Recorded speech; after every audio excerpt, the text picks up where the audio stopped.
सबको बड़े बड़े पैसे मिल रहे हैं। तो आपसे मैं अपील कर रहा हूं कि आपने अपनी एक आजाद आवाज को इम्तियाज जलील को कामयाब किया, जिसने औरंगाबाद की पार्लियामेंट कॉन्स्टिट्यूंसी में अमन को मजबूत किया, भाईचारगी को मजबूत किया। और आज आप देखते क्या है कि इम्तियाज जलील की कामयाबी को रोकने के लिए दो शिवसेना, दो राष्ट्रवादी कांग्रेस, एक बीजेपी और एक आपके कांग्रेस, छह मिलकर इम्तियाज जलील को रोकने को आ रहे हैं। मैं औरंगाबाद और वैजापुर की जनता से अपील कर रहा हूं कि 6 की जगह 600 भी आ जाए। मुझे यकीन है कि आपके सियासी शऊर पर मुझे पूरा भरोसा है कि 5 साल का इम्तियाज जलील का रिकॉर्ड आपके सामने है। पार्लियामेंट में इम्तियाज जलील ने खड़े होकर सिर्फ एक समुदाय या मुसलमानों के लिए बात नहीं की। जब इम्तियाज जलील के सामने मुद्दा आया मराठा आरक्षण का, तो हमने उठकर इम्तियाज जलील ने कहा कि मराठाओं को आरक्षण मिलना चाहिए। बल्कि मुझे इम्तियाज जलील की तकरीर यूट्यूब पर है, अब जाकर देखिए। इम्तियाज जलील ने कहा था कि मराठाओं को धोखा दिया जाएगा और कोर्ट से इसको रद्द करवाया जाएगा। वो वैसे ही हुआ। फिर हमने कहा कि मराठाओं को मिलना चाहिए। फिर जब मुसलमानों के आरक्षण का मसला आया तो हमने कहा कि महमूद रहमान कमेटी की रिपोर्ट है, उस रिपोर्ट की बुनियाद पर जो बम्बई हाई कोर्ट ने अपील किया, मिलना चाहिए। जब धनगर समाज के रिजर्वेशन का मसला आया, इम्तियाज जलील खड़ा हो गया और कहा क्यों नहीं मिलता धनगर समाज को रिजर्वेशन, मिलना चाहिए। अरे आपके हर मसाइल पर महाराष्ट्र में आपके 48 एमपी जीत कर जाते हैं। कितने? 48। उन 48 में सबसे ज्यादा बोलने वाला महाराष्ट्र के गरीबों के लिए, महाराष्ट्र के दलितों के लिए, महाराष्ट्र के धनगर समाज के लिए, महाराष्ट्र के मराठाओं के रिजर्वेशन के लिए, महाराष्ट्र के गरीबों के लिए, महाराष्ट्र के औरंगाबाद की आवाम के लिए, तो उसका नाम इम्तियाज जलील था। दूसरे भी जीत कर गए, मगर मुंह नहीं खोलते थे, मुंह नहीं खोलते थे। क्या बात करते थे? हमारा पार्टी, हम इसको तोड़ के आ गए, हम उसको लेकर आ गए। महाराष्ट्र की आवाम के लिए, गरीबों के लिए अगर कोई बात कर रहा था तो 5 साल तक भारत की पार्लियामेंट में इम्तियाज जलील था।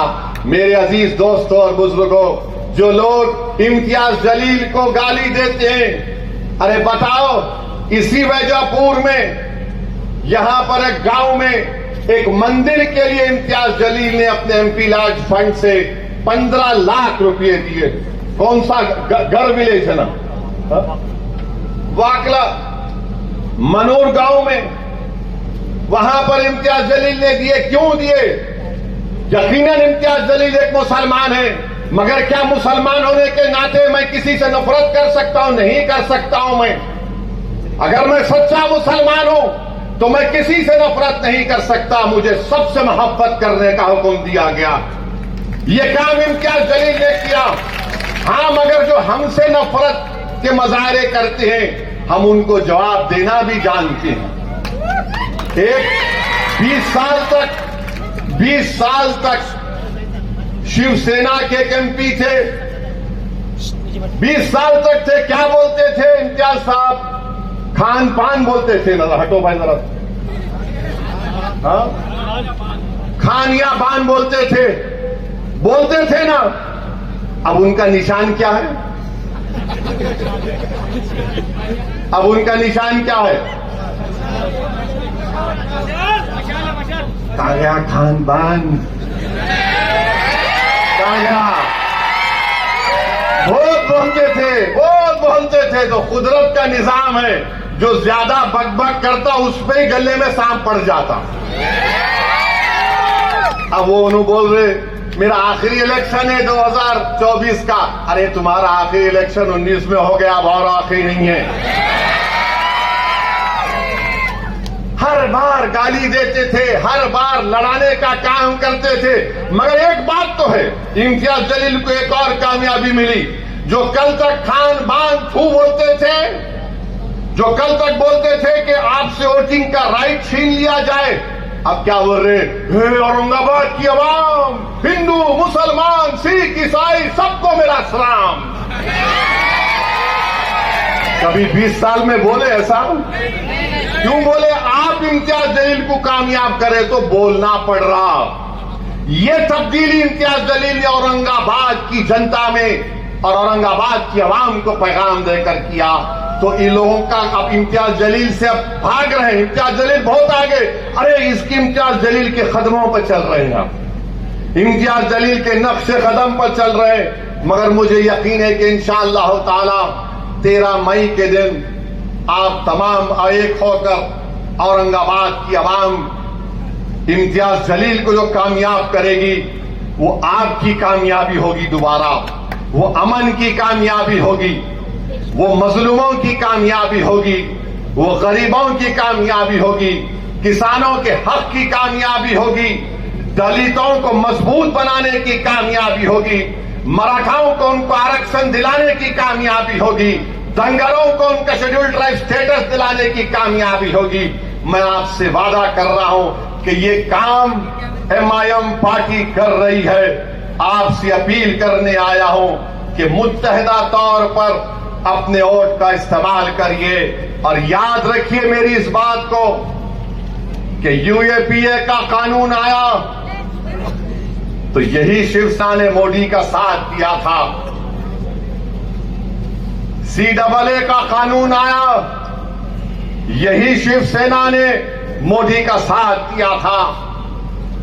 ट्रिपल तलाक का कानून आया, यही शिवसेना ने मोदी का साथ दिया। मेरे भाई, मेरे बुजुर्गों, मेरी इज्जतदार मां और बहनों, आज चुनाव आ रहा है तो MIM पार्टी और ओवैसी को गाली दी जाती है। जब CAA का कानून बन रहा था पार्लियामेंट में, यही शिवसेना के लोग नरेंद्र मोदी का साथ दे रहे थे। CAA का कानून बीजेपी अपने मैनिफेस्टो में कहती है अगर CAA का कानून NPR NRC के साथ होगा तो याद रखिए सबसे ज्यादा तकलीफ पूरे देश में, पूरे महाराष्ट्र में, पूरे औरंगाबाद में होगी तो अल्पसंख्यक समाज, मुस्लिम माइनॉरिटी को होगी, दलितों को होगी, उन गरीबों को होगी जिनके पास वो कागजात नहीं होंगे दिखाने के लिए। बताइए आप, क्या शिवसेना ने, क्या उद्धव ठाकरे ने साथ नहीं दिया CAA के कानून के वक्त? ट्रिपल तलाक के कानून में साथ नहीं दिया? आज आकर बड़ा अपने आप को सेकुलर दिखाते हैं, बड़ा हमदर्द दिखाते हैं। बताइए आप, भारत की पार्लियामेंट में मोदी के 302 MPs के सामने 2 लोग खड़े हो गए और कहा कि नरेंद्र मोदी, ये CAA का कानून काला कानून है, हम इस काले कानून को नहीं मानते। जिस तरह महात्मा गांधी ने व्हाइट साउथ अफ्रीका में एक कानून को कहकर फाड़ दिया कि मैं इस कानून को नहीं मानता, पूरी भारत की पार्लियामेंट में 2 लोग खड़े हो गए और मोदी की आंखों में आंखें डालकर कहा, सुनो मोदी, अमित शाह, सुनो उद्धव ठाकरे, यह कानून काला, हम उसको फाड़ते और उस कानून को फाड़ कर दिखाया कि हम ऐसे काले कानून को नहीं मानते। अब बताइए, आपने साथ दिया, आज आकर बड़ा हमको हमदर्द बता रहे हैं। मैं सबको कह रहा हूं कि आपको इन बातों पर गौर और फिक्र करके अपने वोट का इस्तेमाल करना है। मैंने करीब से इम्तियाज जलील साहब को देखा, बड़ा करीब से देखा हूं।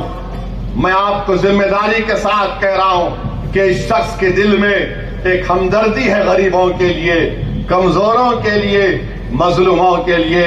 ये शख्स ये नहीं देखता कि कौन किस समुदाय का है, उसका मकसद एक ही है कि औरंगाबाद की आवाम ने मुझे कामयाब किया। मैंने कई मर्तबा ऐसे लोगों के इम्तियाज जलील से पार्लियामेंट में और उनके घर पर मुलाकात करते हुए देखा जो औरंगाबाद में इम्तियाज जलील के खिलाफ काम किए। मैंने एक बार पूछा इम्तियाज जलील से कि ये भी महाशय आ गए आपके पास? तो बोले हाँ असद भाई आ गए, मेरे खिलाफ काम किए, मगर जो मेरे घर पे आ गया वो मेरे औरंगाबाद पार्लियामेंट की कॉन्स्टिट्यूंसी से आया है, वो मेरा भाई है, मैं इसका काम करके दूंगा। 2-2 मरतबा इम्तियाज जलील उस आदमी के काम के लिए दौड़ धूप कर रहे थे। तो ऐसे एमपी की आपको जरूरत है। याद रखिए 20 साल आप बंदी थे, अब आप आजाद हैं, अब आप आजाद हैं। 48 एमपी में एक मीम जीतता है तो सबके पेट में दर्द हो जाता है। ये कौन है, ये कैसे जीत कर आया है। लोग ये समझ रहे थे कि इम्तियाज जलील जीत कर आएगा तो असदुद्दीन ओवैसी सिर्फ भाषण देगा और इम्तियाज जलील दूसरों की तरह खामोश बैठे रहेगा। मैंने इम्तियाज साहब से पहले ही कहा था, पहले दिन से मैंने कहा इम्तियाज साहब शुरू कर दो बैटिंग, आपको रुकना नहीं है। इस देश की जनता को मालूम होना चाहिए कि हम आवाम के नुमाइंदे हैं, हम आवाम के वोटों से जीत कर आते हैं। हमारा काम उनकी आवाज को उठाना। आप उठा कर देख लीजिए, भारत की लोकसभा में पूरा रिकॉर्ड है इम्तियाज जलील का। और ये जो 20 साल में ये जो खान बान जाका बोलते थे, कितने बार उन्होंने बात की। जब कभी भी बोलते थे वक्फ को खत्म कर दो, वो वैसा कर दो। इनके अखबार में लिखा जाता था कि असदुद्दीन ओवैसी का वोटिंग राइट छीन लिया जाए। आज बड़ी हमदर्दी की बातें कर रहे हैं। क्या यही उद्धव ठाकरे ने महाराष्ट्र की विधानसभा में खड़े होकर क्या कहा था बाबरी मस्जिद के बारे में? ये आपके सामने है। तो फिर से आपसे कह रहा हूं, 2 शिवसेना, 2 राष्ट्रवादी, 1 बीजेपी और 1 कांग्रेस ये नहीं चाहते कि आपकी आजाद आवाज औरंगाबाद से दोबारा कामयाब हो जाए। ये नहीं चाहते कि आवाज कामयाब होकर जालिमों से पंजा आजमाई करे। ये सब के सब इलेक्ट्रल बॉन्ड के गुलाम हैं। हम आपके खादिम हैं, हम औरंगाबाद की आवाम की जनता के नौकर हैं। आपसे मैं अपील कर रहा हूं कि 13 तारीख के दिन सुबह के अवलीन वक्तों में आप अपने घर से निकलकर अपने के कोर्ट का इस्तेमाल करिए। मैं हमारे तमाम दलित भाइयों से भी अपील कर रहा हूं कि इम्तियाज जलील साहब का साथ दीजिए। आप पूरे एतमाद के साथ 13 मई के दिन निकालकर इम्तियाज जलील साहब का साथ दीजिए। और हमने अमरावती में यह फैसला किया कि जनाब आनंद अंबेडकर साहब की हम तारीफ कर रहे हैं। मैं अमरावती के तमाम जिम्मेदारों से, वहां के बुजुर्गों से अपील कर रहा हूं कि आनंद अंबेडकर साहब की आप सपोर्ट करें, उनको वोट दें ताकि वो वहां पर बीजेपी के एमपी को शिकस्त देकर आनंद अंबेडकर साहब को भी वो मेंबर ऑफ पार्लियामेंट बनाकर अमरावती से भिजाएं। ये एमआईएम पार्टी ने फैसला किया है। तो मेरे अजीज दोस्तों और बुजुर्गों, मेरी आप तमाम से अपील है कि एमआईएम पार्टी आपकी आवाज है। आज आप देख रहे हैं कि कोई आइडियोलॉजी नहीं, सब कभी इधर थे तो कभी उधर जा रहे, कभी इधर जा रहे तो इधर जा रहे। ऐसा दिख रहा है कि सुबह में घर से सफेद शर्ट पैंट पहनकर निकलते हैं, दोपहर में खाकी शर्ट पैंट पहन लेते हैं और शाम होने तक लाल रंग का कपड़ा पहन लेते हैं। ये आइडियोलॉजी अब कोई बाकी नहीं रही। इसलिए बहुत जरूरी है कि आप तमाम बीजापुर की जनता 13 मई के दिन अपने के वोट का इस्तेमाल करिए और दोबारा अपनी एक आजाद आवाज को इम्तियाज जलील को पतंग के निशान पर बटन दबाकर कामयाब करिए। आप तमाम का बेहद शुक्रिया, क्योंकि अब नमाज का वक्त भी होने वाला है और आप लोग यहाँ पर आए, आपका बहुत बहुत शुक्रिया। 13 मई को पतंग के निशान पर बटन दबाइए और जाकर अपनी पतंग को बीजापुर के आसमानों पर फैलाइए और बता दीजिए कि आप मुत्तहिद हैं, इत्तेहाद ताकत है। अपनी पार्टी को कामयाब करिए। बहुत बहुत शुक्रिया। अस्सलाम वालेकुम।